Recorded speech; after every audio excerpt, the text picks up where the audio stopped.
Peace and love, everybody. How you doing out there in YouTube land? It's Richard, owner of Cutting Up Lawn Care and Development, where quality gets quantity. I'm here to give you a quick video today on some red flag customers. Basically, it's some telltale signs that you will know that this customer is going to be an issue. Some red flag. Dealing with customers that's going to be a potential red flag.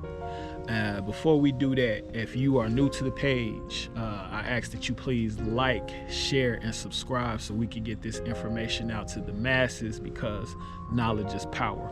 All right, let's jump into it. All right, the number 4 red flag sign that you're going to get from a red flag customer is they always want to negotiate price or tell you what they're going to pay. So for instance, I had this one client that they only wanted me to cut their front yard, and they was like, oh, can you cut the front yard? That's only about a $25 job.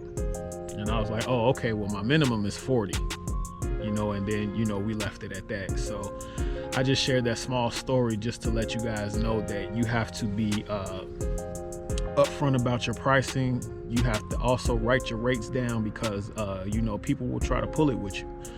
All right. Or also they want a discount. Like I do work in this one subdivision where I have 2 to 3 yards, and somebody moved in to that subdivision and they seen my vehicle out there, and they approached me and they was like, hey, do you cut yards here? And I was like, yeah, I cut, your neighbor across the street, your neighbor next door. And right away, without even asking me anything else, the gentleman was like, yeah, can I get a discount? And I'm like, discount for what? Like, we haven't even done business yet, and you're asking for a discount. So it's safe to say I did not go with that customer, because they just didn't fit my business model. You know what I'm saying? You're already asking for a discount, and I haven't even done business with you. Now, it's different if you're one of my clients and we've been doing business for some time.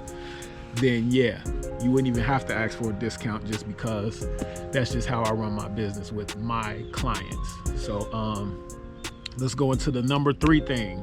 The number 3 thing that you can tell this is going to be a red flag customer is that they want to jump your schedule.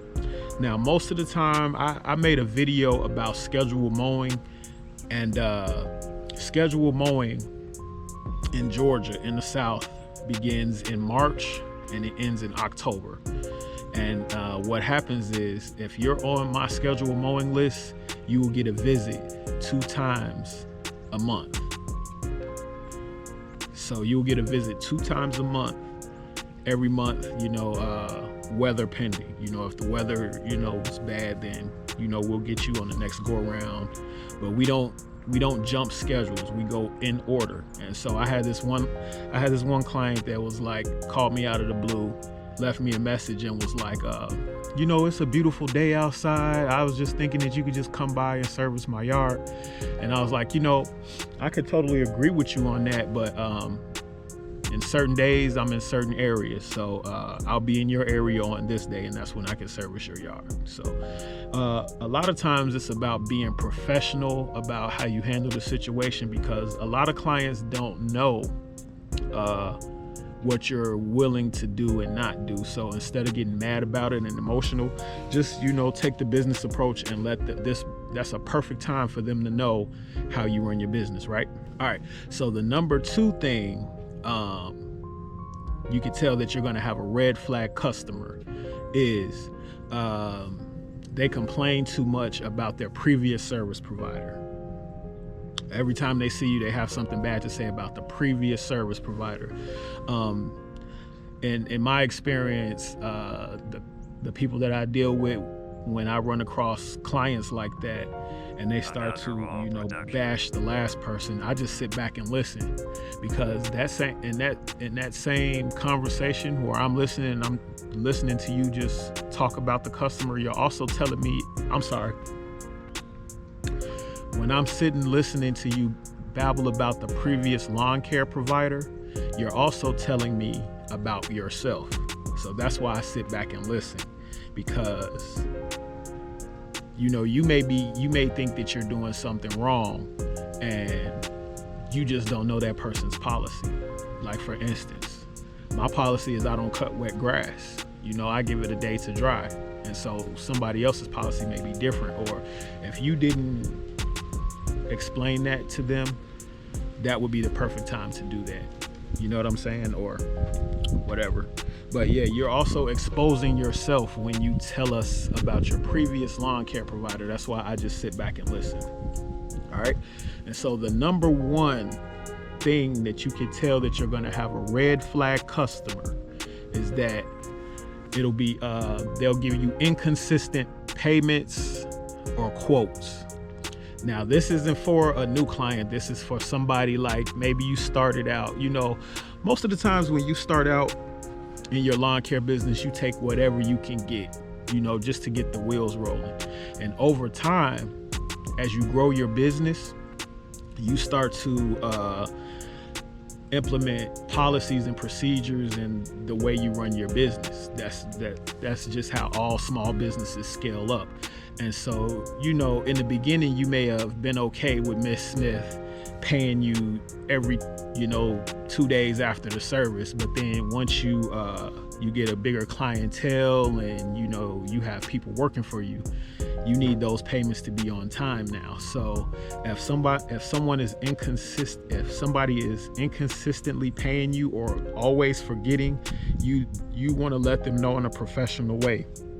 Please secure payment for services on whatever day. Or what I'm doing now is I'm starting to put my clients on contract. So I'll have my company will have work all year round, and I'll put that in another video for you. Just a little gem. I hope you caught that. And so, yeah, that was the number one thing: inconsistent payments or quotes. Customers don't want to pay for your service. Or for instance, when I go and do quotes for like landscaping jobs, retaining walls, I charge a fee to show up, to show up to your house and give you a professional estimate. I charge for that. And so this is how I see it. You're not about to take my information and go somewhere cheaper. You know what I'm saying? You're going to at least pay me for my information and my time. Okay. And so one last thing I want to leave you with, and this, it's kind of a thin line, because when you have customers that's been with you for a long time, you tend to let things slip just a little bit, whereas your new customers, you're a little bit more strict with them. But I'm going to leave you with this. If you continue to go to this client's house and it's always a tough time, or you like, damn, here we go at this property, or it's always an issue with you and that client, you might want to consider just dropping them, or maybe sourcing the work out to somebody else so you don't have to be there.